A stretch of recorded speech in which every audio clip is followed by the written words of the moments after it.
தாய்லாந்துல உள்ள நேஷனல் ஜூல வாழ்ற ஒரு குரங்கை பத்தின ஒரு வினோதமான ஒரு செய்தியை தான் இப்ப நீங்க பார்க்க போறீங்க.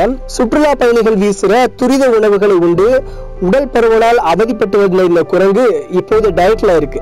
இந்த குரங்கு குறித்து பேசிய வனத்துறை அதிகாரி கச்சா புகன் அவர் என்ன சொல்றாருன்னா, சாதாரணமா குரங்குகள் 9 கிலோ எடை வரதான் இருக்கும். கொழுப்பால் பாதிக்கப்பட்ட குரங்குகளுக்கு சுமார் 3 மடங்கு வரை எடை கூடும். ஆனா பிடிபட்ட இந்த குரங்கு 26 கிலோ எடை இருக்கு.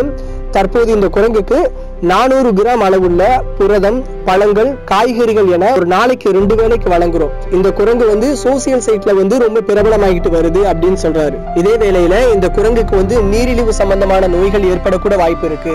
அந்த நேரத்துல மருத்துவர்கள் இந்த குரங்குக்கு சிகிச்சை அளிப்பாங்க அப்படின்னு சொல்றாரு.